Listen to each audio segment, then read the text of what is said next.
Welcome to a very special Thursday night TPL The Parents Lounge. I'm Jamie Kaler. That's Jason Gowin. Hello. We have a fantastic, crazy show for you tonight. Right. It's like fifth grade me. It was like our guest tonight was one of like the first comedy albums I ever heard as a kid. Like his stuff. Funny you say fifth grade too, because he's already smarter than a fifth grader. I'm not, but yeah, I know. None of us are. It's so funny. But we have a very special appearance tonight. A really solid 45-minute interview with Mr. Jeff Foxworthy that we did earlier. Did you know it's been 1 year since we started this little craziness? I saw that on Facebook. Yeah. Isn't it funny how Facebook is like, hey, just here's a little reminder for you, by the way. And you're like, oh, yeah, I guess a year went by. That's how that worked. A year ago today, Anson Potsy Weber Williams came on the show. And he talked. Do you remember when it was so funny. He told great stories about Happy Days, and he was a super, super nice guy. Such a nice guy, yeah. Huge fan. We loved Anson Williams. Super fun guy. But he was selling his side business now is stay awake drops. Alert drops, yeah. Alert drops. So not to be confused with like cocaine or uppers or just, crystal meth, nothing like that. They were alert drops that kept you awake when you had to drive home late so you wouldn't fall asleep. Which for you is like what, 7? Oh, dude. I would take the alert drops just to get to the early bird special at Red Lobster. Like I take a couple drops at 4:30, then we get in the car and we go over to Red Lobster. And I honestly don't even get through the dessert. I fall asleep at the table. Then they carry me out and get me home. They have to you've just got alert drops on an IV. We called those whiteies. Cheryl Gibson's here. Yeah. Genevieve's here. You guys are, oh my God. Genevieve's here already, here for the anniversary party. The regulars are here. We weren't even going to come on and do anything live. We were just going to play. It was like a random Thursday night show because we had such a great guest. Cheryl, that's amazing. Oh my God, hey. So Jeff Foxworthy came in, and Kate Mulligan and Jason and I interviewed Jeff Foxworthy for like an hour about his new special, The Good Old Days, and we just did it yesterday. But he couldn't do it at night. So, and with some of your bigger names, you don't want to go live. No. I can attest that there have been at least 2 that we have pre-recorded that have been an editing nightmare for me. Hey, Maureen, how are you? Maureen is here. Ryan and Liz are here. We should try to get Ryan Curry. Guy's hilarious, but mostly likely books, solid, doing cameos as Paul Rubin. Is Ryan Curry? And that's Ryan and Liz. Wait, could Ryan Curry also be the guy who's saying it? Ryan and Liz? Ryan, is that you? Are you pitching yourself for the show? Don't subject him to us Midwest realness. Well, he wasn't ready for this crowd. He just wasn't ready for this crowd. So crazy. You throw Cheryl and Genevieve and Jobo at somebody. It's a rough go. For those of you who are, it's so funny that I love you too. So this whole thing came out of a mental health group of guys, basically, that we had kind of going during the pandemic. And we would actually, Brad Williams is a buddy of mine. And it's so funny that you say Brad Williams because he has a kid. And I haven't reached out to him yet because I'm so bad at reaching out to, which Jason, I know so many people who everyone's like, you should have them on. And I go, I would love to. But it's kind of, I always feel really weird reaching out to people going, hey, do you want to be on my show? But invariably, I don't. And then I run into that person and they're like, dude, are you ever going to ask me to be on your show? And I'm like, oh, yeah. That's how typically people end up on the show. I run into them and they go, why aren't I on your show? I honestly, we've had some of the paranormal TV people go, hey, how you had Schrader and Belanger on? Why not me? And I was like, yeah, Kaler's in charge of all that. I'm just not. I don't want to be a booking agent. And here's what I will tell everyone too. So I did another podcast, the Dadlands, and then I did Father Time on Earwolf and Howl, and it was an interview show. Right. And you've done them too, Jason, right? That's how this show came about because I was doing my old podcast called Dadpocalypse. And I knew you from Haunted Live. And Dave Schrader, our good buddy, said, you should have Jamie Kaler on. You know, he does a dad thing too. And I was like, oh, really? And you came on my show and we clicked that day. And 3 weeks later, this little bitch started. I know. And it's been honestly, I mean, every week, even tonight, we were talking because I came in 2 minutes before the show started, shaking. And you were like, you okay? And I go, I don't know if I am. I have a question for everyone who's watching. So my daughter, we didn't know it. She has bad vision. He's been on a few times. Cheryl, Dave Schrader. Yeah, we're going to have Schrader. Schrader's done it a bunch of times. He's the man. We love Dave Schrader. So my daughter needs glasses. If anyone out in the audience has kids who need glasses, I'd love your comments here because she won't wear them. And I go, wouldn't you rather see? And she goes, no, I'd rather everything. I go, everything's blurry. She goes, I'd rather things were blurry than have to wear glasses. And I get that, but I'm also, so we've been playing soccer. She's on a soccer team. And she's very good, but she sometimes trips on the ball. And I go, the ball's blurry, right? She goes, yeah, it's a little blurry. And so I made a big stink. And I go, you're wearing your glasses. So tonight, finally, yep, Genevieve gets it, right? Maybe you can help me because she is 8 years old. And we didn't even know it. All of a sudden, she went for a doctor's appointment. And the doctor's like, I don't know if you know this. Your daughter has bad vision. And we were like, what? And so I talked to her. Turns out she's 20/40. Her eyes are 20/40. They're not good. Right? Oh, not at all. 20/40 is bad, right? It's not fantastic. No. It's not good. And so I talked to her and I was like, hey, is everything blurry? And she goes, I don't, she doesn't know what the world's supposed to look like. Oh, and how would I mean, it's like someone who's deaf, they don't know what sound. So she didn't understand. She just thought that's the way things looked, like blurry. And so all of a sudden I take her to the eye doctor and she's like, oh my God, everything's, and when she tried to read the things on the wall, she wasn't even close. Even I was like, yeah, that's a K. And she's like, question mark? No, there's no symbols. These are just letters. She was so far off. And so we get her, maybe she needs different frames. Thank you, Cheryl. Yes, I totally agree. We bought her five different frames. She has 5 different frames. Yeah. And I told her, I said, listen, if there's another pair of frames you want, I'll buy you frames. It's not about that. She just won't wear them. And I even had to yell at her, not yell, but I talked to the teacher. Maureen gets it. Yeah, I can understand. Both my husband and I wear glasses, and my almost 2 has a slight stigmatism. So yeah, she has astigmatism. She's 20/40.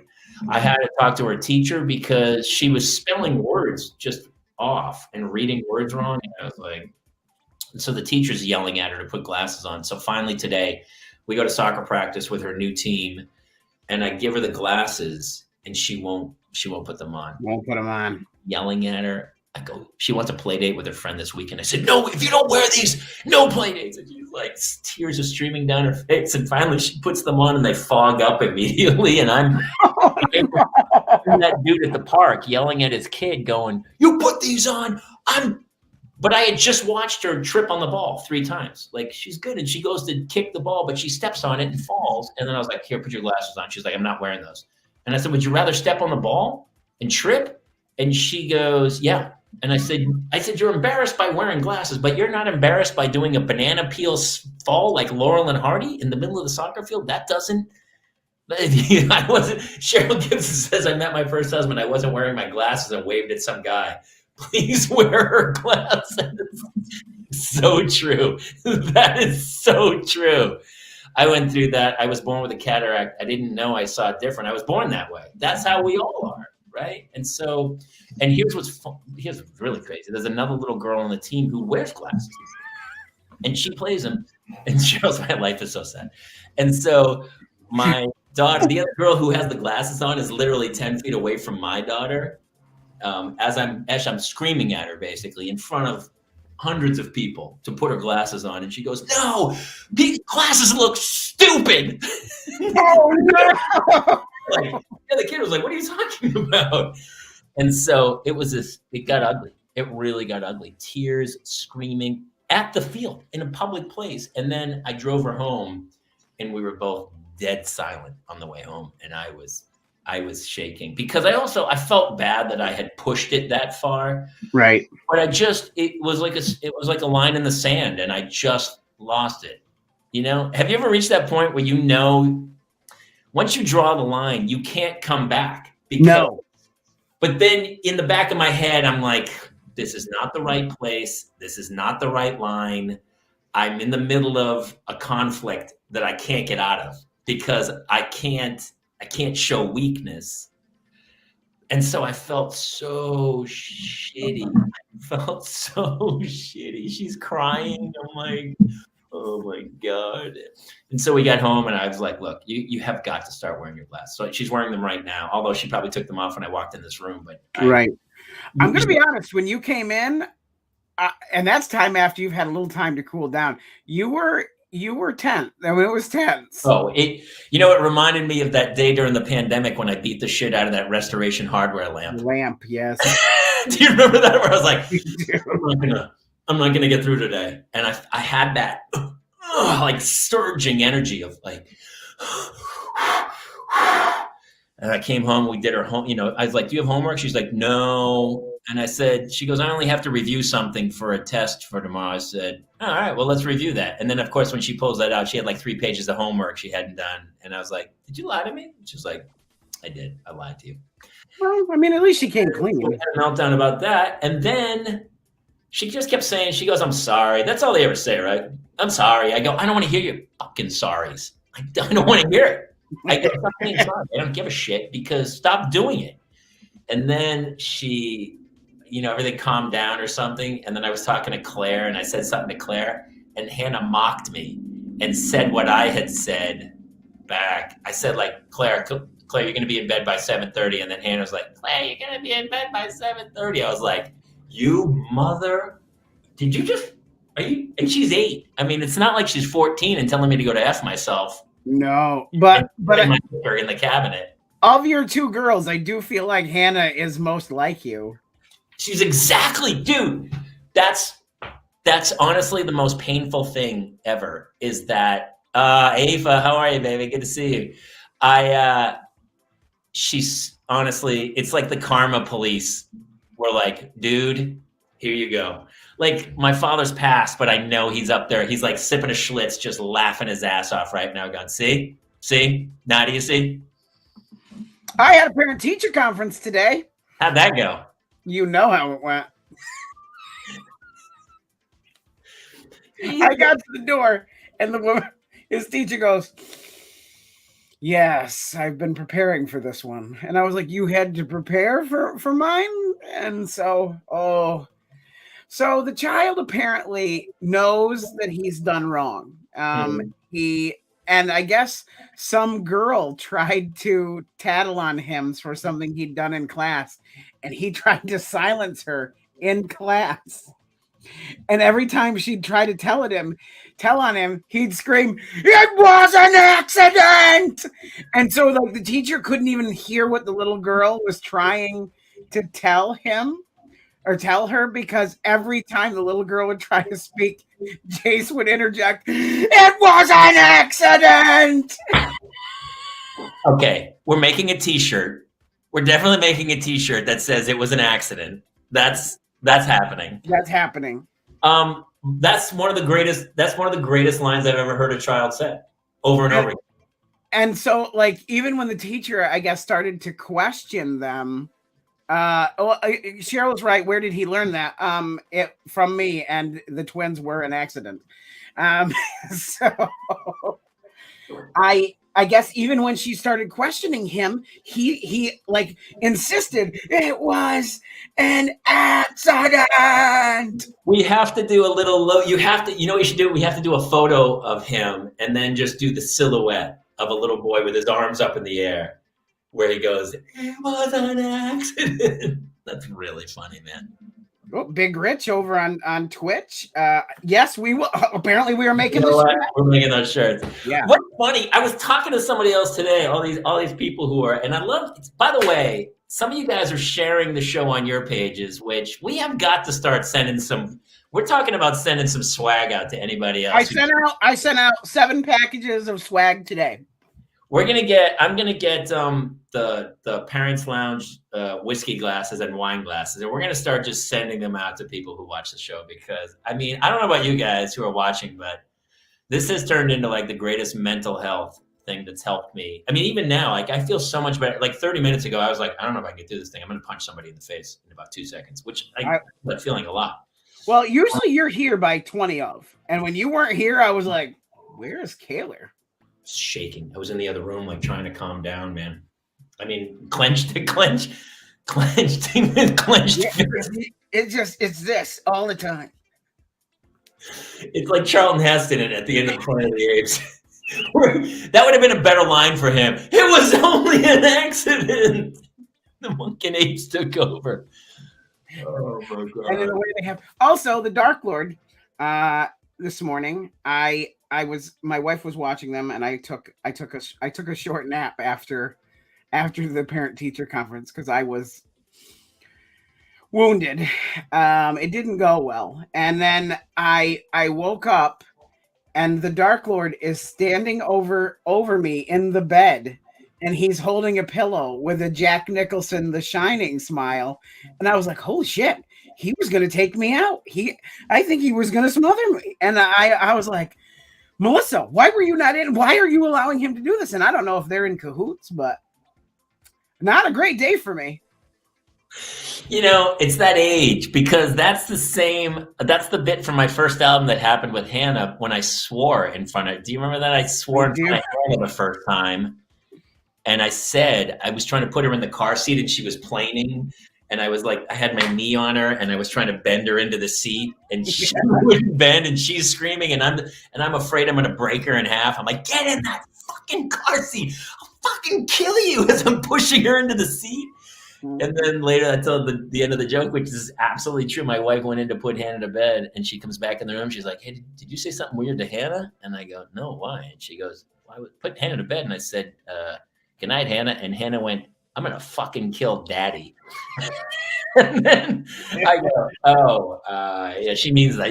We're locking the door. That kid. So maybe you need to start locking the Dark Lord into his own space, man. Well, we do. At night, we have this kennel Harry Potter stairs sort of thing for him. We've had to resort to those measures. Back up. Like, is there like a kennel thing for like well, it's I mean, we've lined it with mesh and shredded blankets that he shredded himself. So I mean, we provided actual blankets, but it's just shreds. Did you electrify? You should probably electrify the fence because he'll get crafty at some point. Yeah, when we've now also started like Jurassic Park, we just load a go over top and then we drop it down in to feed him. Wait, Maureen says, my daughter did that recently one morning minus the pillow. Well, she straight up just was ready to kill you? She just wake up like that. We're like, what are you doing? You think the kids, at that age, you think they know, like, you're the only reason the kid has food and shelter. You think they'd wait until they're like 16 to kill you. Well, they're only trying to kill me. They haven't tried to kill their mother. So, like... I don't know. I don't know if she's working with them or not, but I know that she's going to make the Dark Lord the patsy. Like he's definitely He's definitely going to be the one that He's smart because he's under 18. He can't. He. What is he going to do? 6 months in some child probie upstate? He'll be fine, please. And the records are sealed. Do you ever think about that? Like all the stuff you could have done before you were 18? There was a lot of stuff I did do before I was 18. Stuff I should have done before I was 18, but then I waited too long. Got in trouble. I forget we have a whole we're kind of just shooting the shit because it's our 1 year anniversary and it was just fun to hang. And honestly, once I see everybody's names start popping up and all their comments, it makes me laugh so hard. You all make me laugh so hard. We have fun, like our little crew here. This little Parents Lounge crew is super funny, and that it makes this so much more therapeutic every week. I know it's so therapeutic for me. But we have a fantastic show. We have Jeff Foxworthy, and by the way, for those of you out there, he tells a little story where he says a bad word, which that might be, like when there's certain celebrities who don't give autographs. Right. And so that one celebrity, if you get that guy's autograph, it's worth a ton of money. We have a clip of Jeff Foxworthy saying a swear word. He's talking about his grandson, or no, he's talking about his daughter specifically. And it's kind of a similar beat to what happened with, we talked about swearing in front of kids, and he tells a fantastic story about it. Cheryl, we love you. We love it. Has everybody seen Jeff's special? It's on Netflix. It's called The Good Old Days. And it's kind of funny because it's so similar in tone to kind of what we talk about. It's really similar to my last album about like that era. It is very similar in tone to your stuff. Well, because, we come from the same era. He's a little bit older than me, but we're close enough to remember the days before cell phones and before the internet and stuff. But he was fantastic. Just a really like some of the guests come on and they you can tell that they're here to promote something and go. Jeff legitimately had a conversation with us, and he also did so with Kate Mulligan in the room, which is no small task. No small task. And for those of you who know Mulligan, I had to tell her not to swear. And then Foxworthy blew it. And then Foxworthy blew it because we begged Kate Mulligan, who's our resident swearer mom here, to not swear. It's the first episode in a long time that I didn't have to bleep out the C word from the editing. From Mulligan, I know. It's great. Yeah. Well, listen, first of all, for all you guys, this is a random show tonight. This is just an off. I kind of like doing the celebrity stuff on Thursdays because I love not having to interview people, and I like our vibe with our regulars that we kind of do. And we're incorporating new regulars, like Gary Anthony Williams, I think, is going to come on. We have a couple of those. Carlos Alazraqui is coming back, and we have a book club coming up and some other stuff. What do you the guys out there like? Do you like the Tuesday show as like the hang where we just chat, or do you like the Thursday show is where we have guests? How do you guys like it? What do you guys want to see more of? Let us know.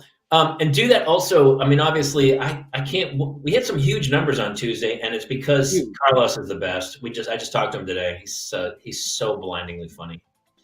I love the regular hang with everybody on Tuesdays and stuff. So, and also, really, the numbers were huge on Tuesday, and we were kind of like shocked. All these people came in.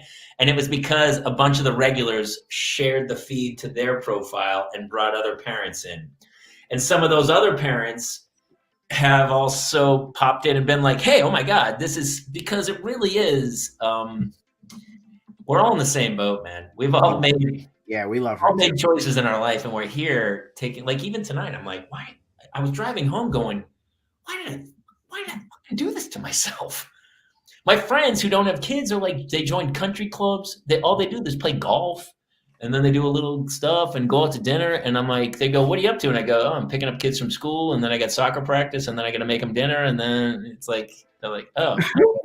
when we were talking to Mike Bunin that day, he's like, well, Mike, what are you and I had horrible days with the kids. And he goes, I'm making Italian for me and my dog. And I'm like, that's your day. You're going to make Italian for your dog. Sometimes we'll go to play golf, and he'll show up late, and he goes, oh, you wouldn't believe the morning I had. And I go, dude, back up, mother. You What do you mean? What kind of morning did you have? Was the take a couple seconds to get the latte from the Starbucks? What happened? Because I tell you how my morning went when I got 2 kids to school, where I had to literally drag them out. They're not wearing the right uniforms. They forgot their lunch. I'm like losing my shit trying to get. Oh, I had to sign a permission slip this morning that she had forgot to bring home. So I had to, for a field trip, I had to go into the school. Then she had to go to her desk, pull the thing out. I had to sign it. I'm like, that's up every day. You're like, what the fuck? Everybody who is watching this, share this feed. Let get other people to to kind of discover the fun that is the Parents Lounge. We've got a lot of fun, cool stuff coming up that we're kind of working on secretly. I know the first year was, honestly, this whole thing was kind of a throwaway. We just kind of did it for shits and giggles, and as you can see, we're not really like the strongest promoters. I'm like the worst at being like, hey, can you follow? Can you subscribe? Can you share? You're like, slipping Schlitz was, oh, dude, oh, thanks, man. He had Schlitz every day, and I didn't think I was going to turn into him. I turned to wine, but he's sipping. He had a Schlitz literally every day, I think of it, but he never missed a day of work. He was that guy. It was back in that era. He worked super hard. He sold cars and ran a car dealership, and then he would come home, and my mom would pop a Schlitz and have it waiting for him on the table. And that was the era back then. That was his day. Yeah, it's the same every day. Yeah. Now he'd do a crossword puzzle. He'd read an Alistair MacLean book, Ice Station Zebra or something, or Where Eagles Dare. And he'd smoke cigarettes. He chain smoked, which eventually killed him. But he fought in World War II. And when you were in Army then, here's what's crazy. When you were in the Army then, when you showed up to basic training, they were like, here's your meal kit and here's your cigarettes. They gave you cigarettes. That's why they were geniuses. That's how everybody got addicted to smoking in World War II, because that was part of your ration package. You got cigarettes. Oh, okay. And you're like, well, I guess I should smoke these because I might get shot. And so they'd smoke them. And then when the war was finished, they all had horrible smoking, 2 packs a day habits that they continued through the 40s, 50s, and 60s. Yeah, my father chain smoked his whole life till the end. Lucky Strikes. He'd have a Lucky Strike and a Schlitz. It was such a era of that. That's like an iconic image of that era, isn't it? It's like that's like the image. It's like the Marlboro Man, right? It's crazy too, because people, even when I first bartended in the 90s, I don't know if do you remember when the bars stopped smoking? Like, people lost their mind. Yeah, it wasn't too long. I mean, not like 2006 or 7 here. Yeah, it was the 90s here. LA might have been one of the first, and people were like so up in arms. But before that, when I bartended, people would smoke. I was like covered. I would get home and just stink of smoke. And I don't smoke cigarettes at all. And I would get like 3 sinus infections a year from people just blowing smoke in my face while they were ordering at the bar. And you try to tell a kid like that, and they're like, wait, what? And you're like, everybody smoked, man. Every bar you went into was like a cloud. It was crazy. And it's just changed so much since then. Yeah, you couldn't do that now. I understand why my grandma, you don't find men like that anymore. No, I guess you don't. No, he was a good guy. He raised 6 kids on selling cars. So I tip my cap to him. He worked hard. Although I used to do a joke. I said, my dad used to tell me he worked 80 hours a week, but I found out years later he worked 40 hours a week, and the other 40 he just sat in a car about 3 blocks away from the house, muttering to himself, I want that kid shut up. Jamie, I'm doing that now. You caught me the other night. I was literally in my driveway in our car, just eating cheeseburgers silently and crying. Oh my gosh, Maureen, that's so crazy. It was 2008 and they were still smoking, right? And now it's like 2007 here, I think. Yeah, maybe. Here it was like, I just remember I would smoke. I was coated in it. Get home, I'd get in the shower and I could feel the smoke just wash off. Oh, the tar's just washing off you. Yeah, it was crazy times, man. I think I smoked once or twice in my life when I drunk late at night and I was with a girl who I was hitting on or whatever, and she was smoking, right? And you'd be like, well, I'm going to be tasting this in a few minutes anyway. I might as well enjoy a cigarette. And even then I was like, this is I never understood my father could get up and like light a cigarette in the morning. Like that was the first thing he did in the morning. He had the Zippo lighter. Like anytime I hear the click of a Zippo, it brings back Triggers it. Yeah. the smell of the butane. Yeah, Back in the day. And so it's funny because now I think of that in reverse of what my daughter's going to remember, like of me. Like what will she remember? That's interesting. I wonder what it would be for you. I don't know. I mean, obviously today's probably going to be traumatic. She's going to remember the day her father screamed at her to wear her glasses to play soccer. We were reading last night. I was reading. It was an accident. We're making that shirt this week, dude. Last night I was reading with her. She does this AR program, and so she has to read chapter books, right? It was a huge brawl because she wanted to read graphic novels. You don't get any points for that, but the chapter book, she's in 3rd grade, so they have to jump kind of from comic book to chapter book, and she doesn't want to. So I'll read it, we'll alternate chapters or whatever to help her out. And as I was reading, she was laying with her head right here, and her hand was on my chest, and then it went to my arm, and all it did was play with my arm hair. It was like caressing. And do you remember that when you were a kid? You would I just remember my dad's hands and my little hand on his or whatever. And you have those weird memories of your dad. And she was just caressing my arm hair and kind of playing with it while I was reading to her. Yeah, and yeah. It's those little things, those little touches of I remember my dad's back of laying next to him and he had the same. It's funny because I would just remember seeing his back and all the freckles and everything as a kid, and now I see my own back in the mirror, and I'm like, oh my god, I look exactly like my father. Maureen says, I always say, go put that back up. I always say, as long as my daughter is in therapy for not the same things as me, I call it a win. There you go. That is. I'll take it. Yeah. I had a moment 2 days ago where it was during the day. And Jace was at school, and the twins both climbed up in my lap and both put their heads on my shoulder and just watched TV and snuggled with me. And there is just something about the twin snuggle that really just, as a dad, those are the moments that I will I'll never forget that image and how that felt with those two little dudes. I think the thing about the twins is symmetry. I think this son, because even when I hold my 2 daughters or something, I always feel there is something about the 2 of them. I think it's like a balance. I agree with that. Yeah, it was funny. She was laying with me last night, and she had this same energy I had as a little kid, where I was just shaking. I was like, "Did you have a cup of coffee or something?" She was like, it was 8:30, and she was like, "I can't." She just couldn't sit still, and I was like, "Oh my god, I've seen that before." It's so me. And so she was sitting there, and she was like, petting my head. I was like, what's happening? And she was like, Daddy, it's as I was reading to her. It was kind of cute, but at the same time, you're like, it's so crazy. It's so emotional. We've always said that they're just such extensions of your nervous system, That is for sure. Which is kind of why tonight, it just really affected me because I didn't want to, I didn't want to cause this scene, but I'm like, I can't watch you trip on the ball again. I'm losing it. And it's for vanity. And so we did talk a little on the way home, and she goes, I feel self-conscious. I don't like the way I look in glasses. And I said, would you rather trip on the ball? And she was like, I would. And I said, I totally get that. Because I was totally self-conscious as a kid. And, now I dress like a hobo, and I couldn't care less in my white Kirkland t-shirt and my horrible jeans or whatever. I just don't care what anybody thinks, but it took me 50 years to get there.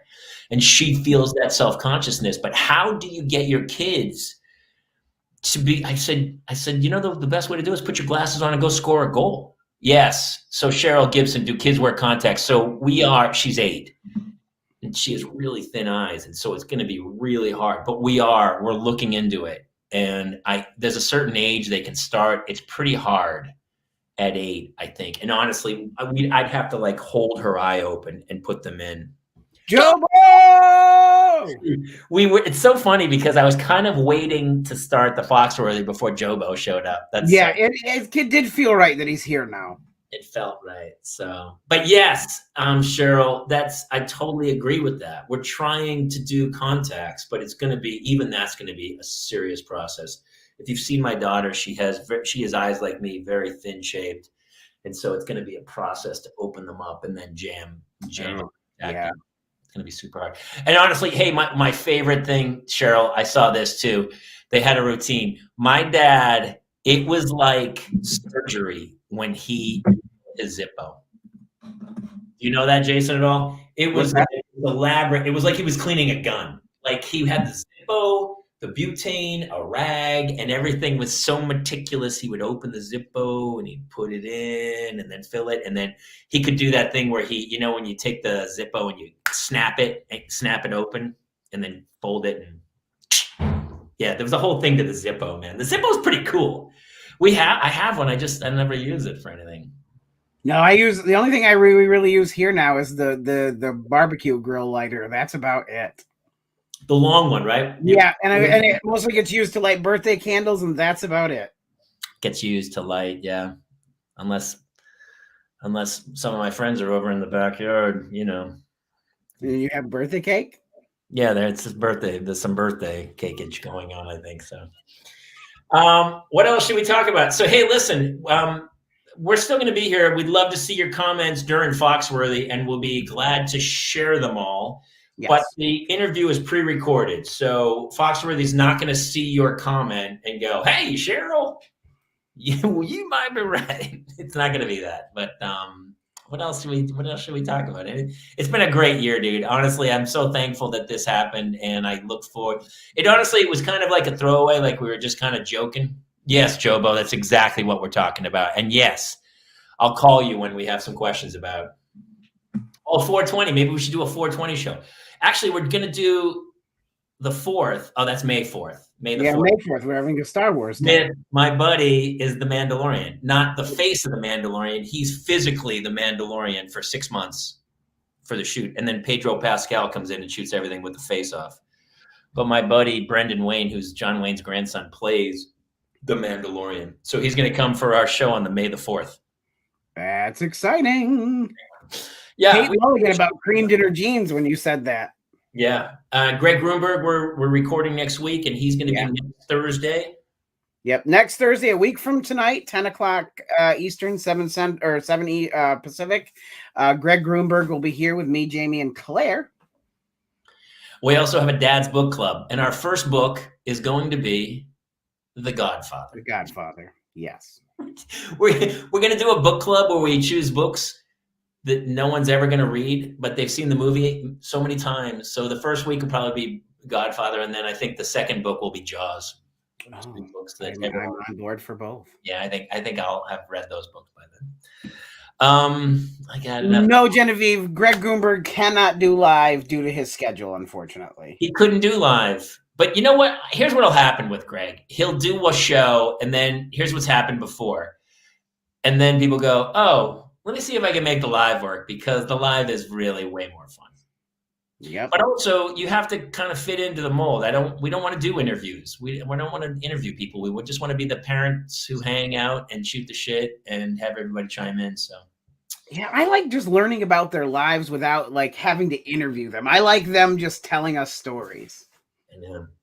And that's actually, I think Foxworthy was a little taken aback because he was doing a whole press junket that day, and he was talking to all these people and doing interviews. And then he came into ours, and all of a sudden he was just part of a conversation, and Mulligan started telling crazy ass stories. And then it was kind of cool because I think you could see he kind of goes, oh, and it was just, you weren't like watching him tell all these rote answers about like, well, when I first started stand up, I did.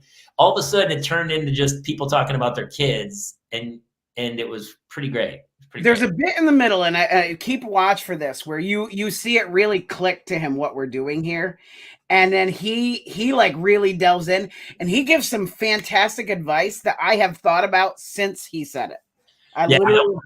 Honestly, and I told you I've toured with him. I toured with all the blue collar guys, and then I was supposed to be blue collar comedy, the next generation. Next generation, yes, I've seen it. Which is crazy because I don't know. I am blue collar. I'm a blue collar kid from New Hampshire, but they couldn't have been nicer. And Jeff Foxworthy was the king. I mean, he put the whole thing together, and he was the nicest dude to tour with. Just they're class acts, all of them, and it was super fun. And I mean, we're doing shows for like 10, 12,000 people. It was nuts. man. And I was new to comedy, and I was terrified. I was standing in front of 10,000 people telling 20 minutes of jokes. It was mind-blowing. It was crazy. I was like shaking. I walk off stage. Couldn't catch my air. Hey, Josh Chesler. He built my house. Anybody have any contractor questions, please reach out to Josh. He's the king. All right. Hey, I think we should get this thing rolling. Yes. Are we coming back after, or are we just going to let her end? I think we're just going to go. We're going to do the opening and then go straight to the Foxworthy interview. Okay. Which is great. Thank you guys for all showing up. And this is so random. We don't even do these shows, but we're going to start, I think, doing Tuesdays and Thursdays. So it'll be super fun. No, Josh Chesler. If you got a comment or two, Josh, you better put them in now while we can still respond to them. Otherwise, you'll just see them over Jeff Foxworthy's face. Yeah. And thank you guys so much for tuning in this year and, giving this show a chance and being part of, this craziness. Honestly, it is super therapeutic to me. Like, there are weeks where I'm having a week, and you guys make all of it worth it. I laugh so much. Like, our people here are fantastic. Honestly, yeah. The comments are so strong. I want to do a show where we bring in all the regulars and we have everybody up, and we just kind of do a Phil Donahue and kind of talk to everybody. So if you guys want to do that, maybe we'll start reaching out to people and having a guest of the week. Thank you, man. Brother, I appreciate it, man. Super cool. Thank you for sharing everything. Thank you. Yeah, share this bitch out and liked, and I don't know what else to say. I love it. So we're gonna play the opening theme song, which it's still a temp song, and I keep threatening to record it. No, don't just leave it until Richard Marks or Bowling for Soup record it for us. Just leave it. No, we got to get Richard Marks to do it. That's right. He was our guest too this year. That was crazy. In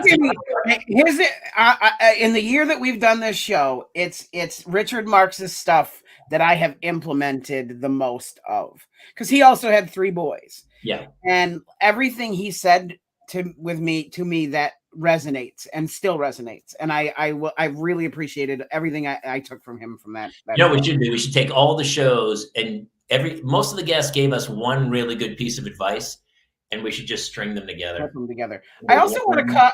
So I don't know if you've noticed this, but almost every guest at some point during an interview takes cheap shots at me. Yeah.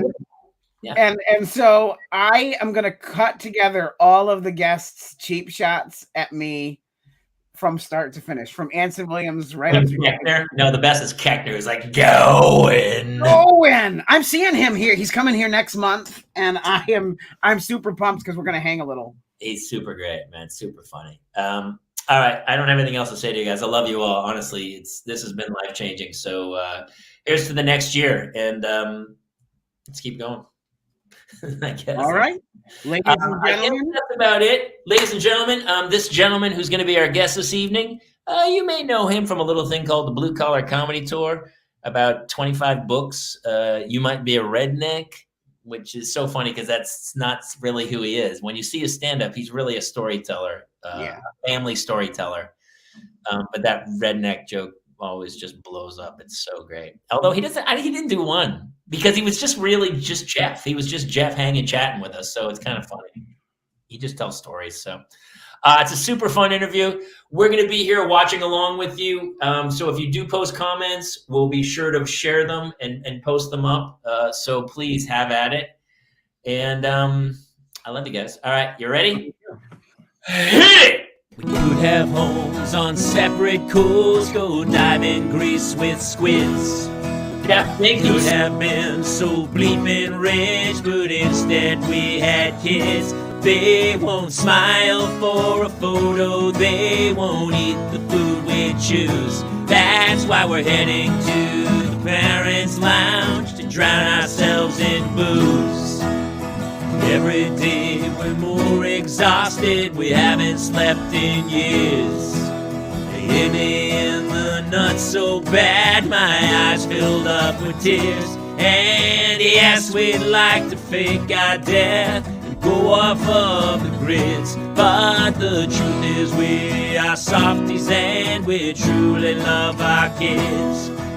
So Join us every Tuesday night to laugh at all our pain. Evening in the Parents' Lounge is the cure to staying sane.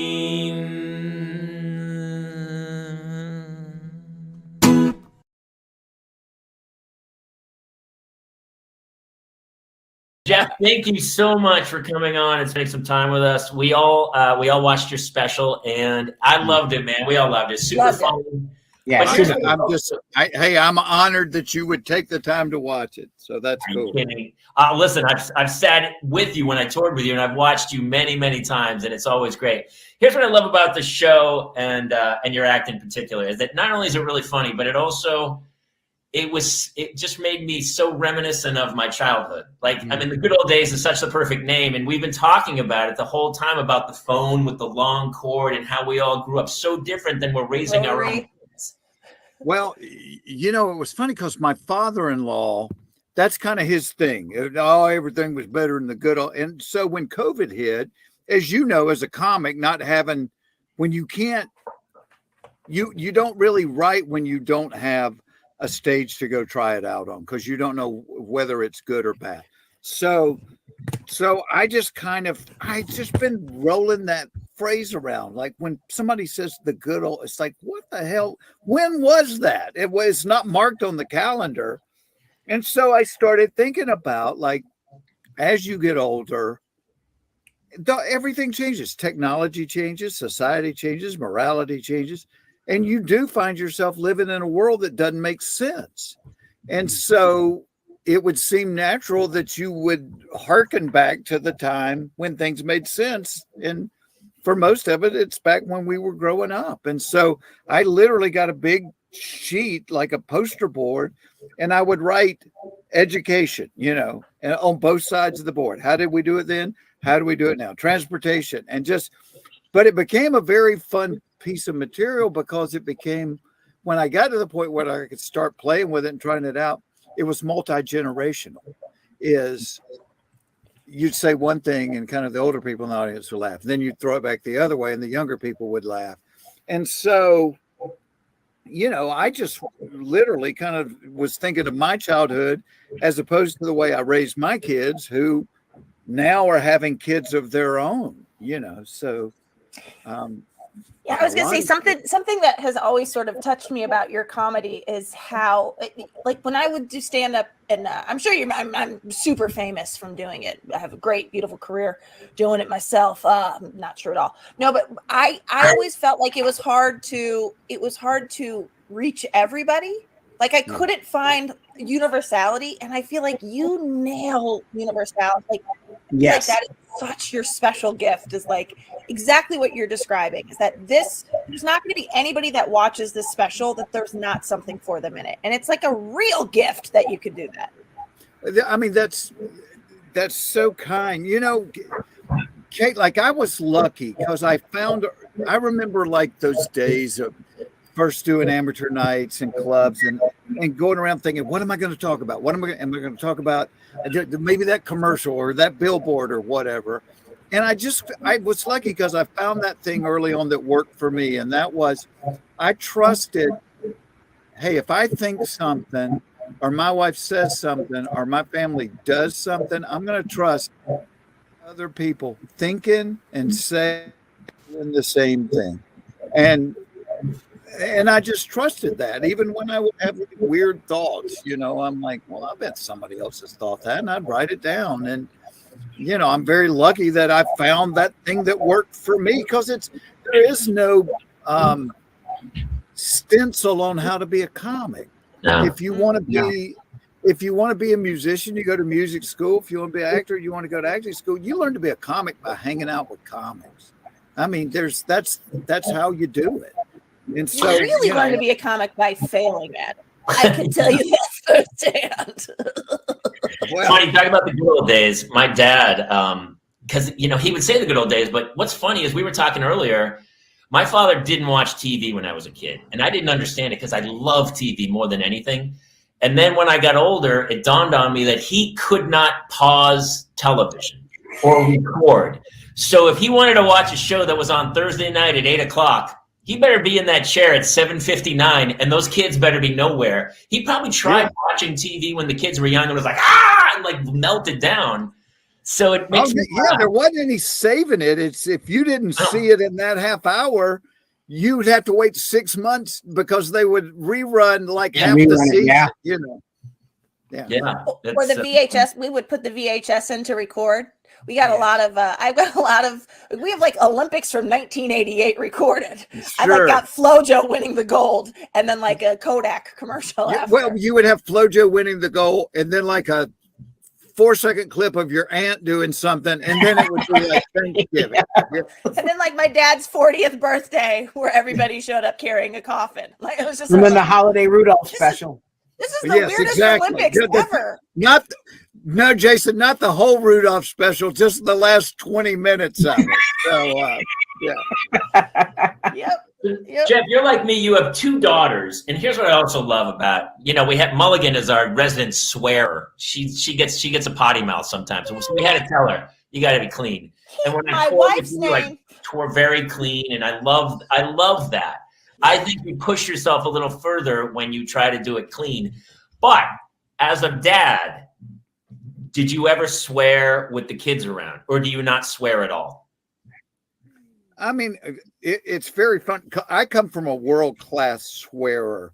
My dad, who left, he and my mom divorced when I was like 7 or 8, but my dad put combinations of cuss words together that truckers had not thought of, I mean, it was, and my mother, my mother would say, your room looks like 8 Pakiyaki. She wouldn't say anything dirty. So I tried not to.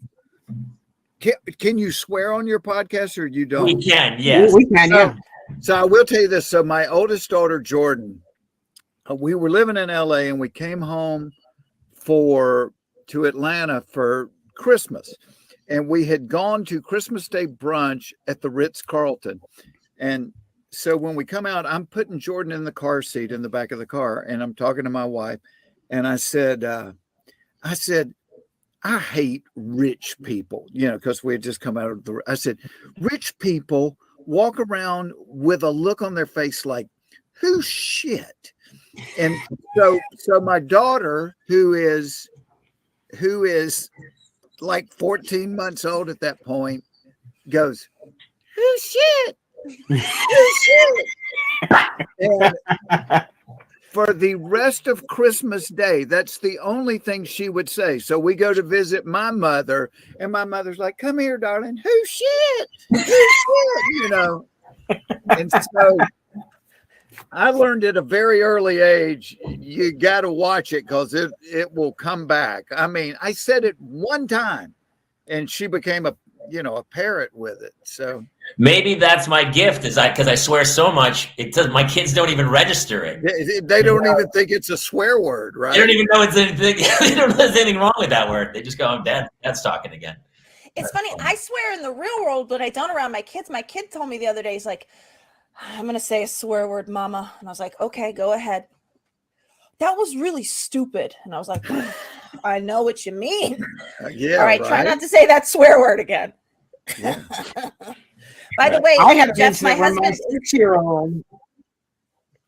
Go ahead, Jason. I'm sorry. Oh no, my 6-year-old called his twin brothers both a-holes. He came in, he's like, what are you 2 a-holes up to? And I was like, that's fair. Like, there we go. I just love the whole era of the special because it reminded me of my childhood because I grew up in rural New Hampshire and we used to hang at the drive-in. The drive-in movie theater was where we all went. I don't think the kids nowadays have that because I see them sitting next to each other and they're just texting each other. They don't even talk, let alone go hang out in the woods with a keg, No, yeah, that was, it was all outdoors for us, whether it was the drive-in, that was the big makeout spot was the drive-in. And you could get your friends in free if they were willing to get into the trunk of the car. That's right. You would pay for 2, but you'd have 3 in the trunk and then you'd drive in. That's so true. Yeah. I would never get in the trunk because I had claustrophobia. I was like, I'm not getting in the trunk. And also I didn't trust my friends to let me out. Yeah. But it was a huge makeout. I mean, like serious makeout place. I did some things at the drive-in I wouldn't be wanting to tell my preacher about right now. I tell you that. We still have them here. We actually, they're ours locally opens this weekend. So maybe I'll put my wife in the trunk and we'll go. Yeah, there we go. Now we're talking. So I know, Jeff, also you have a grandchild now, a grandson, Ronan. Yes. I, honest to God, did not know I had this much untapped love inside of me. Oh. I thought because I was intentional. I was trying to give all my love away. And then when he was born, I didn't ever think I would love anything as much as my kids. Yeah. And I do. I mean, I look at my kids now and I go, I love y'all. I don't love y'all as much as I love him. I mean, I love you a lot, just not this much. So my wife and I had a pretty serious talk the other night, and we have decided we're not having any more kids. We're only having grandkids at this point. Oh, okay. Well, that's yeah. Oh, okay. Valid choice. Wow, that was you know what? Good for you guys for making that decision. It's important And to we're communicate. standing firm by it. No more kids. We're done. Okay. Well, listen, you can always change your mind. Yeah. Is it also that it's a boy because you have two daughters, right? And it's a boy. Did you ever Actually, really Jamie, want a boy? So for the last 20 something years, up until last year, I'd lived next door to my brother. He had all girls. I had all girls. My side of the family, we had 13 girls and no boys. So my grandson is the first boy in 58 years in my family. Oh, wow. Yeah. Wow. So he'll be the king then. He is king. Yeah. And I tell him, you're king. You come to my house where the answer is always yes. I mean, that's. Oh, that's so sweet. What is it?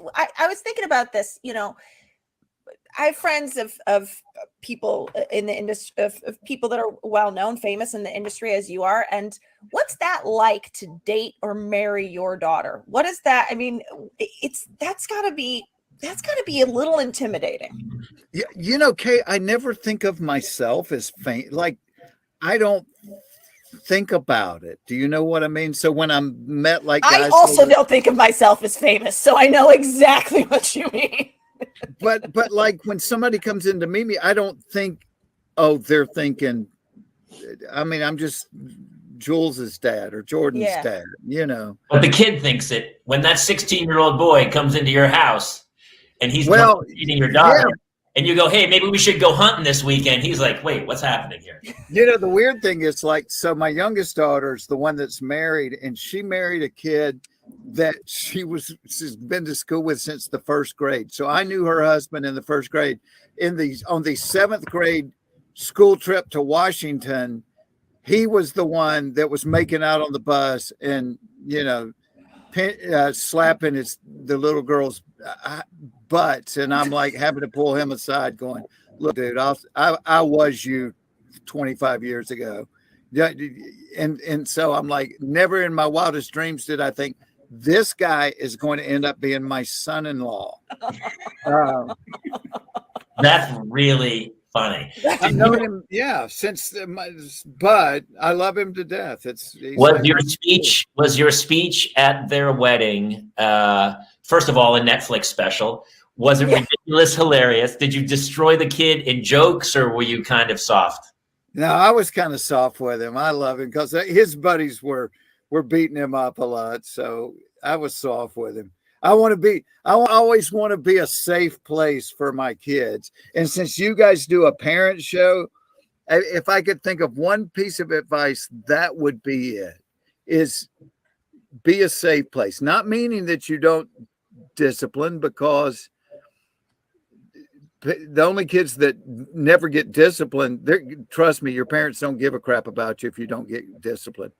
You get disciplined because people love and they want what's best. So Kate Mulligan knows a story about. I don't know the story. My husband is friends with a gentleman by the name of Robert Peacock. One of my dearest friends. That's exactly, that he claims the same about you. So I'm glad to know you've heard of him. So how does your husband know him? Well, they work together on a show. My husband's a writer. So and he said that Robert, the story he tells about Robert is he's just genuinely one of the nicest guys on the planet.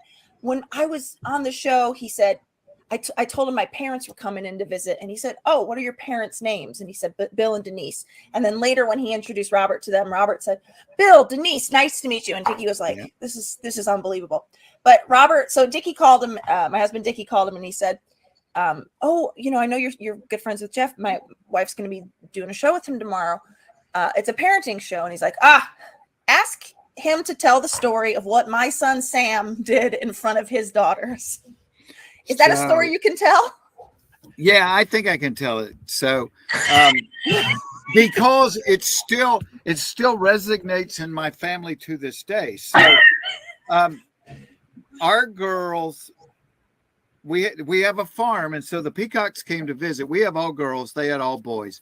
And like I said, my brother lived next door, and they had all girls. So we're down at the farm, and we've got kind of a lodge made out of an old barn. So the kids were upstairs watching something on TV, and the parents were downstairs, and there's like a big spiral staircase that goes from the bottom of the barn up to the top. And that's how you get up there. And the parents are talking. And then all of a sudden I hear like 5 little girls scream, like scream. And I yelled upstairs. I said, "Is everybody okay?" And my oldest daughter, Jordan, who was probably about 7 at the time, she said, "Yes." She said, "Sam just stood up and pulled his pants all the way down and said, 'It's weenie time.'" And none of, we had all girls, none of them had ever seen one before. So this was a gigantic moment. And I told Robert, I said, "I just want to sell T-shirts with a hand holding a hot dog going, 'It's weenie time.'" It's weenie time. And so Robert called him downstairs. He said, "Sam," he said, "what are you doing?" He said, "These are little girls. You can't be doing this in front of girls." And Sam was like dead serious. He's like 4. He goes, "But Dad, it was weenie time."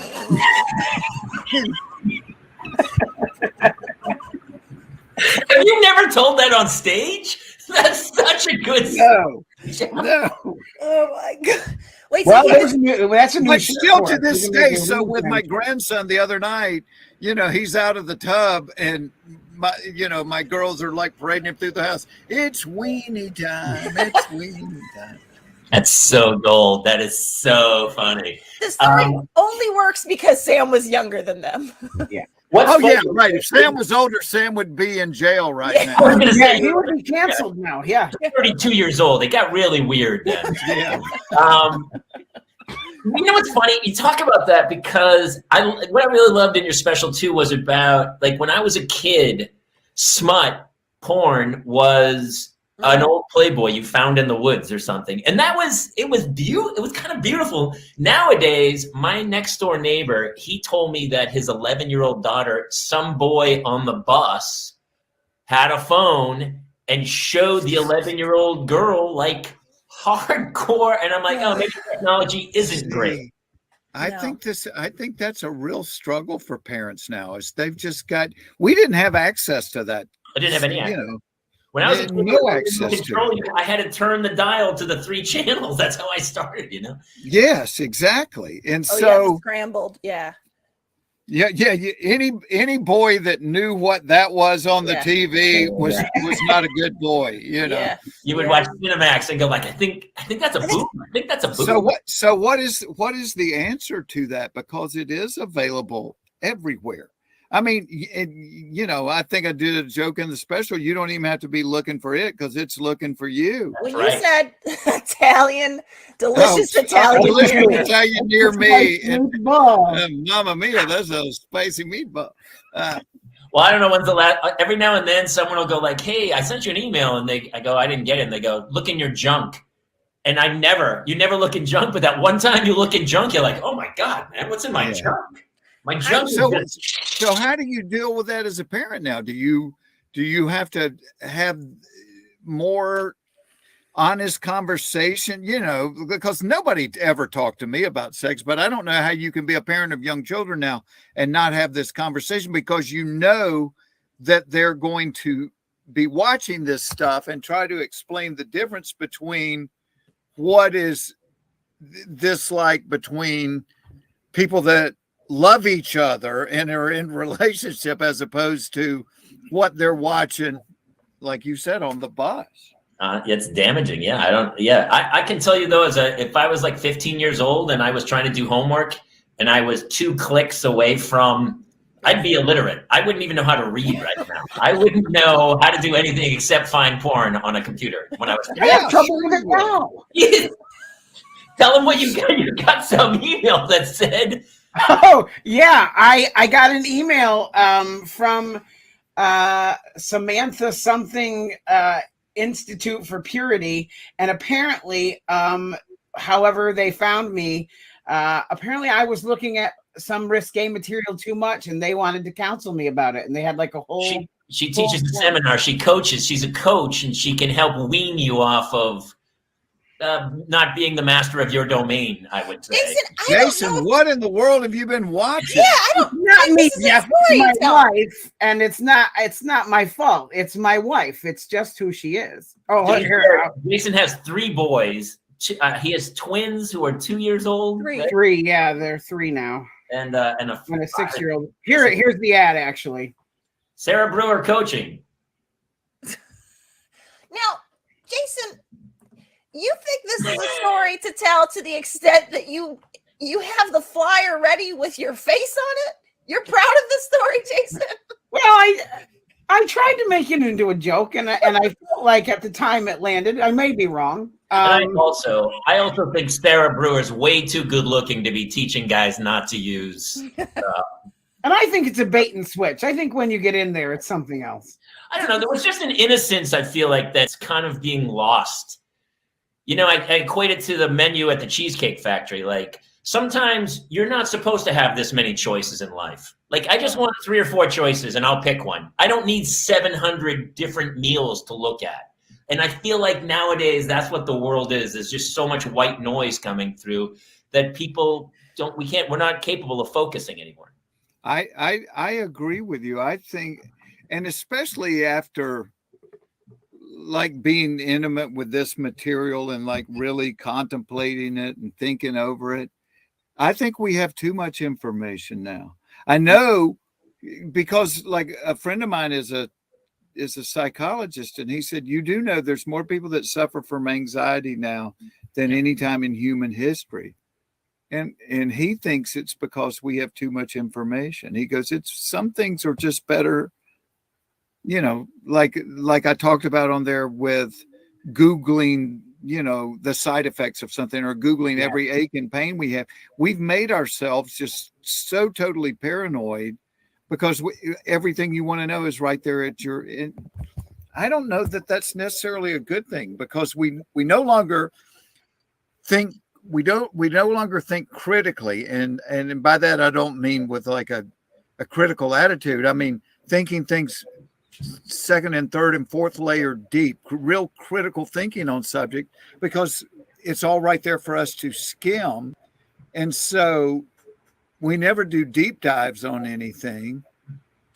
We've got all this stuff that's such a waste of time that you sit there and play these games or watch these things and accomplish nothing. And I'm as susceptible to it as anything. And then one day I'm like, when people get to the end of their lives, I don't think they're going to say, the best day that I ever had, it never is going to include a computer in there.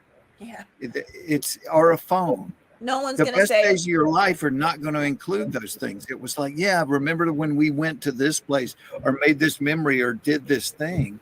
And so at some point as a civilization, I think we're going to have to shake the shackles of this thing off and go, this isn't good to be this enmeshed in something, because we just look at that phone all day long and go, entertain me, feed me, entertain me.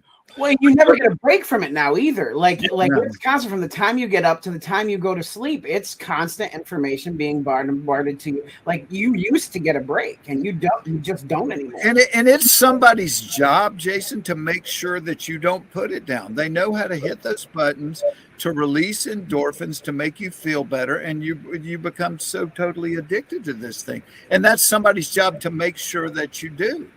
I do a joke that I grew up without a cell phone. I have to teach my kids that I grew up without a cell phone. Like when I was a kid, if you went to a concert and you lost your friends, you made new friends. That's how that show went. Yeah. And so many people love that joke. And I think it's because you forget, like people, oh, I have a friend in Sweden. And you're like, well, do you even know who lives next door to you? No, I don't know anyone in my own neighborhood, but I got a friend in Nigeria and he and I are talking all the time. It's like, there's no community anymore. Like you can see it on the community news and there's no sense of a neighborhood much anymore. Everyone's like, oh, I'm like, we have Oculuses. I went on an Oculus and I actually got super nauseous. I almost threw up in the virtual world. I was like, what's happening? And so I just miss that sense of community. I think we had it more as a kid. Oh, I would say also about the phones and the cell phones. For me, in the good old days, people couldn't reach me at every moment of every day. Yeah, and that is actually something that, like, I really don't want my kids seeing me on the phone. And people in my life have gotten very frustrated with my inability to text back or to call back. But it's because I actually don't want my phone. When my kids are home with me, I am trying not to be doing this because, but people can reach me at every moment of every day. If you wanted to call me, I had to be home and my mom had to not be on the phone. Those were the two things that needed to be in place. Yeah, we used to have busy signals. Yeah. Yeah. And you know, I think there's such whether you're a person of faith or not, but you know, the old be still and know I'm God. We don't have a be still moment in our lives anymore. It's like every moment is filled up. And I don't even think that's good for our kids. It's like, I think positive things happen when you have those quiet times and reflect, but we don't have very much of that. It's like this little thing just wants your attention all the time. And I know as a writer, it's not good. No. You know, I mean, as a writer, I've got to get away from all that stuff. Yeah. And just, you know, writing's never fun and you've got the blank page, but sometimes I'm like, I need this stuff out of my life a little Jeff, bit. I have a question for you. Because obviously growing up with your two daughters, you were on the road a lot.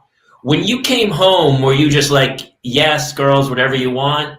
Was your wife the disciplinarian? Or when you came home, did you drop the hammer? Or how, I mean, you lived the life on the road a lot with the kids at home.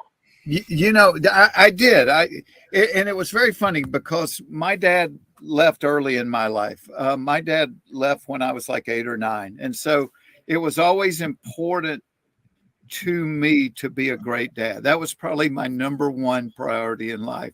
And then I end up with a job that's taking me city to city every night. And I was very lucky, Jamie, in that at that point in my career, I was doing theaters and things. So I would rent a plane and say Friday night, I had a show in St. Louis. I'd leave Atlanta at 4 or 5 o'clock, fly to St. Louis, do the show, and I'd get back on the plane and I'd fly back to Atlanta. And I may not get back there till 2 or 3 in the morning, but I was there the next morning to go to their softball game or their basketball game, or in a lot of cases, take them to school. You know, I'd get up at 6 and I'm going, all right, I'm driving you to school. But what it did was it gave me 100 more days a year with my kids. And I said, my wife not long ago, I said, man, I don't think I slept very much for about 15 years. But now my kids are grown. My kids are 28 and 30.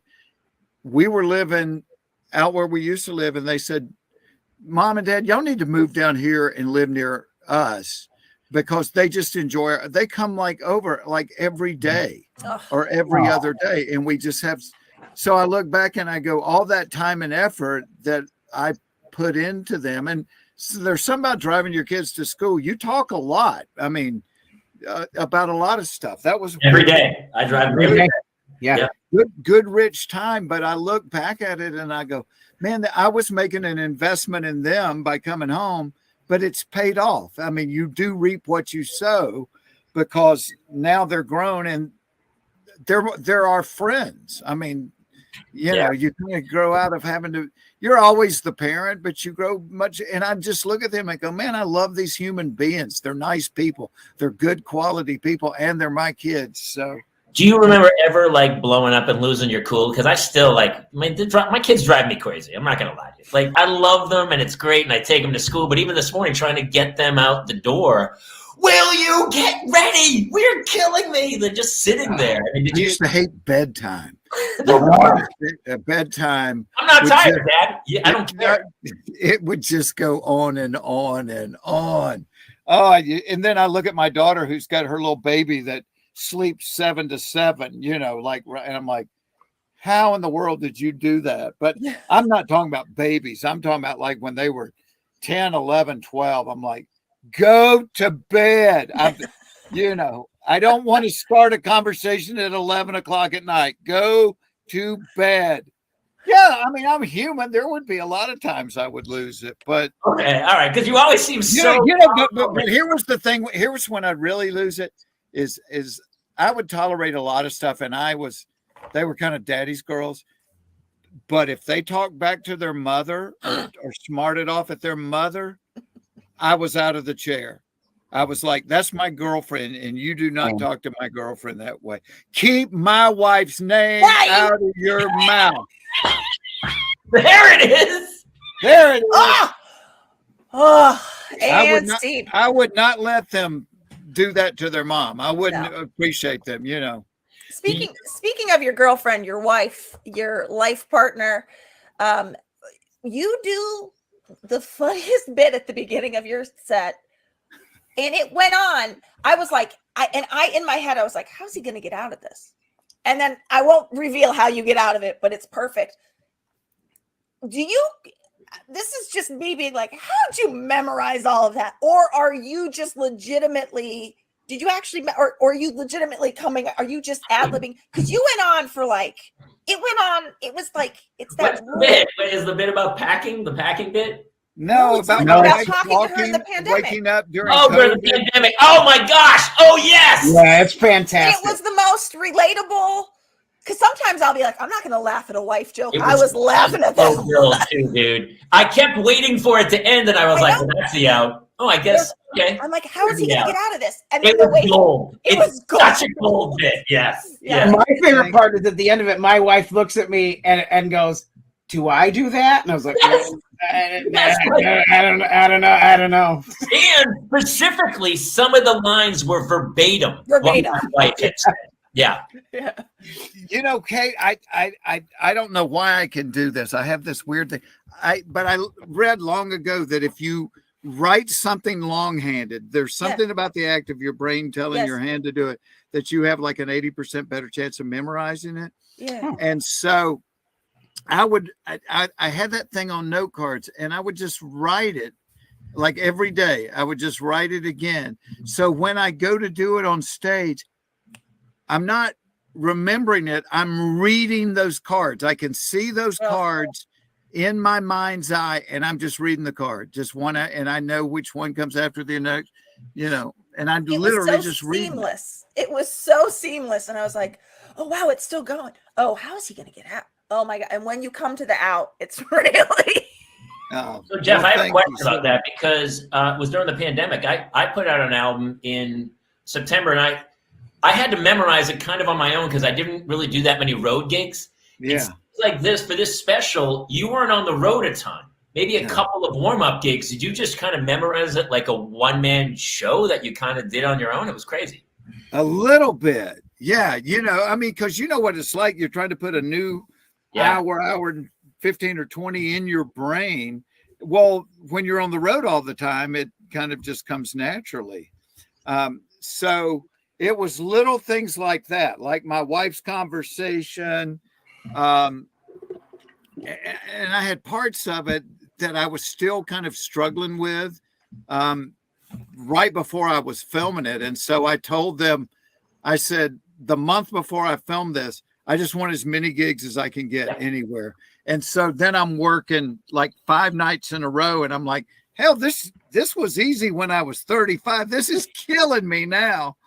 But as you know, as comics, that's how you come up with stuff. Is you just that repetition and that doing it.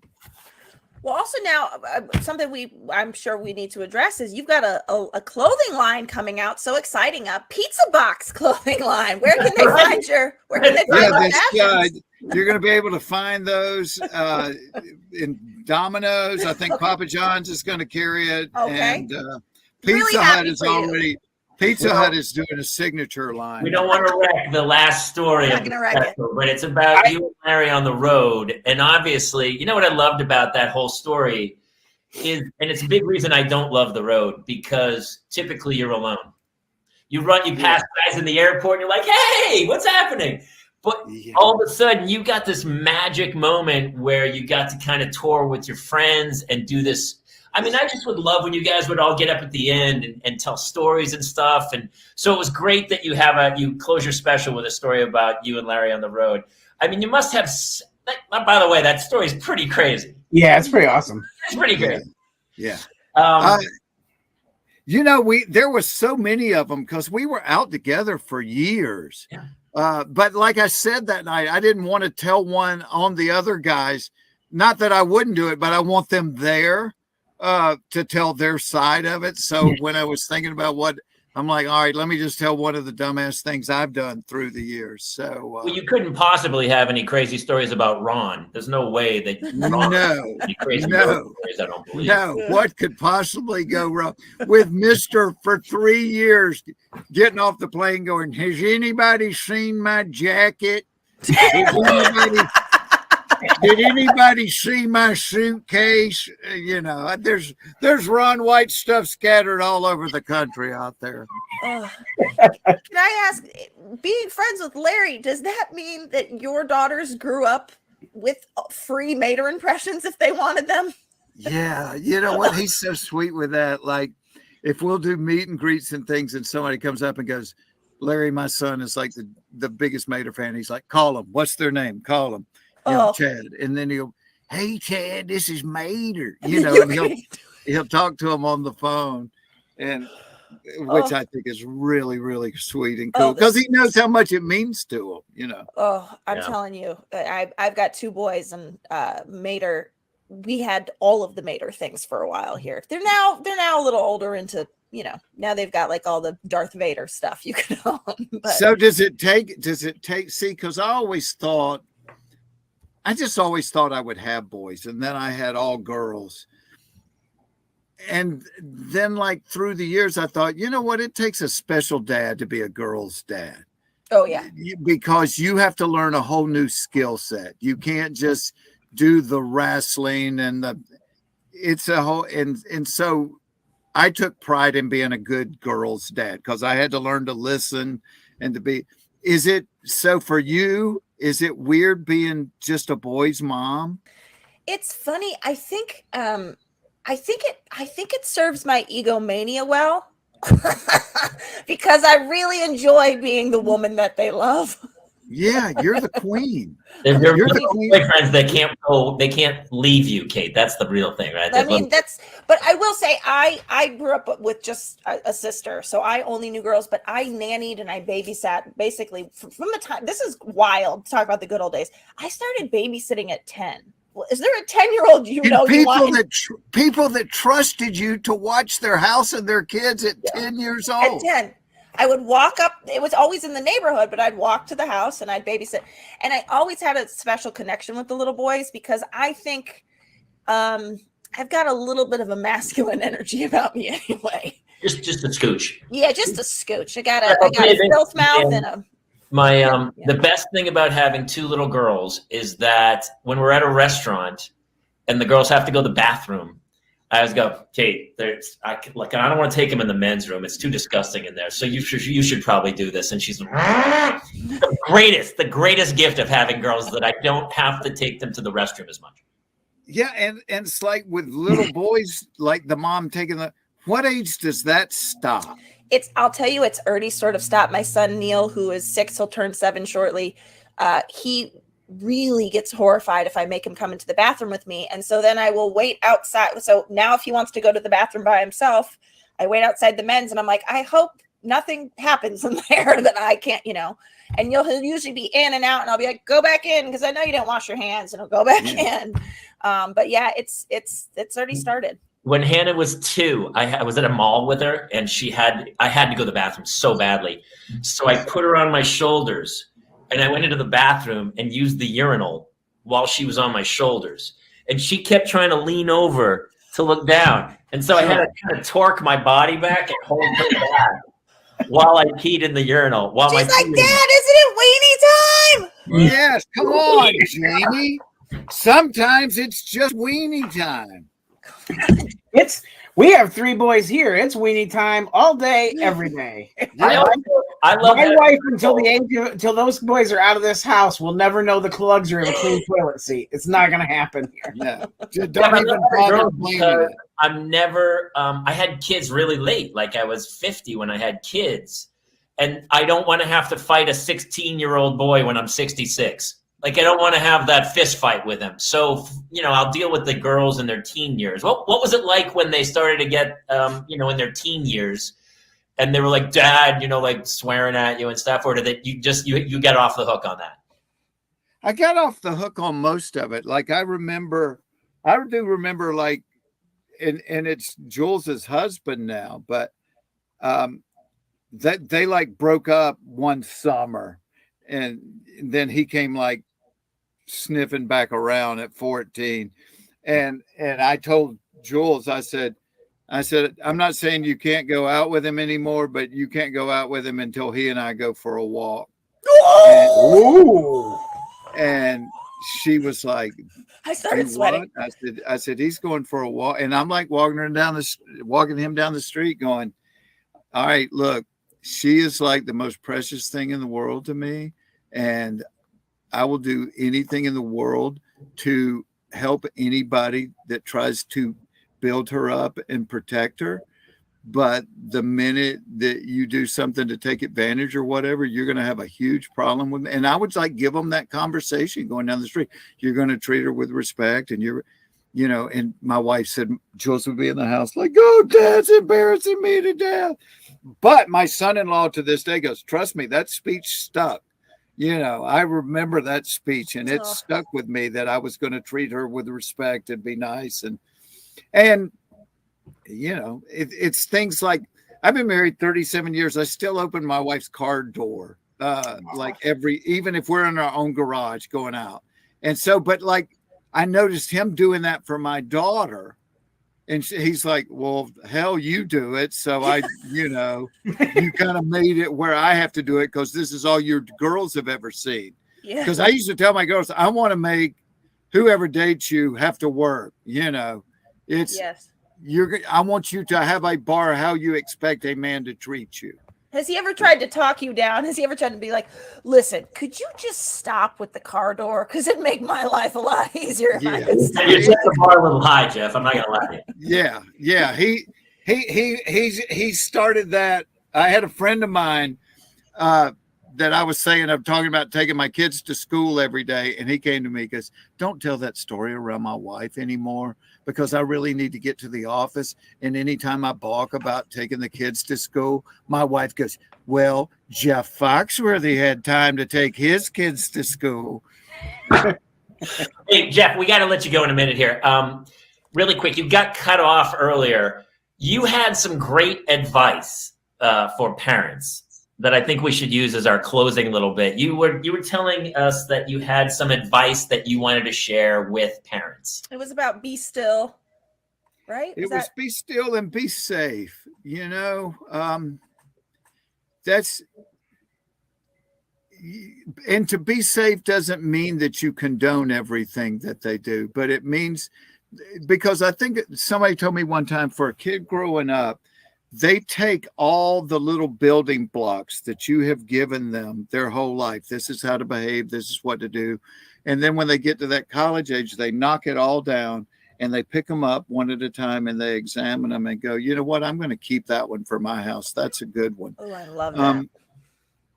But you have to be a safe place, especially like we're talking about in this world where 10-year-olds can look at porn, where they can come to you and they can say, Dad, I saw something today, and I don't know what it was, or it made me feel really weird. Or Mom, what do I do about this? Where you have these discussions, because for people that just start yelling their kid, why were you watching that? Hanging around with Bob anymore? Now you've killed a conversation. You're not safe. But if you could go, all right, well, let's talk about that, and looking back, and it's hard, Jamie, when you got all girls, because it's a different skill set. But I would say that would be the advice. Be safe. Be a place that they can come bring stuff, things they're not sure about, things they're not even proud of. I would say, hey, if one of your friends is doing something and it worries you, because they don't have things figured out. They need a sounding board on this stuff, just like as adults, we don't have things figured out. But they need a place to bring it. And if they're not bringing it to you, then they're bringing it to other friends. They got to take it somewhere. And so be that place to say, bring it here. We'll talk about it. And then you can decide what to do with it, whether you're going to reject it or keep it or whatever. But yeah, be a safe place for them. I'm starting to go in reverse, where I'm going to my kids and I'm like, hey, I saw this online and this is making me feel. I'm really unsure. I messed up about this. So, yeah. Really uncomfortable. What am I looking at? And then my 7-year-old, she goes into settings and she fixes my iPad for me. Jamie, all we had was that illustration in the biology book of the woman parts. And to this day, I could never figure that out. I'm like, what is that doing in there? I could never figure out the drawing in the biology book. I still don't understand where, like, what direction the uterus is facing. What? No, it's on an angle. What is it? That drawing looked like the map to King Tut's tomb or something. You're like, what is this? Why is our junk on the outside? You'd think you'd put it on the inside to protect it. It's in the whole. Yes, exactly. Like a vulnerable spot. All right. On that note. Jeff Foxworthy, thank you so much for everybody out there. His new special's on Netflix. It's called The Good Old Days. It's super funny, hilarious, and it'll take you back to the good old days. Jeff, I can't thank you enough. Thank you for coming. My pleasure, friend. Enjoy those girls. Kate, enjoy those boys. You guys, it's weenie time! Weenie time. There you go. All right, Jeff, love you, brother. See you soon. See you.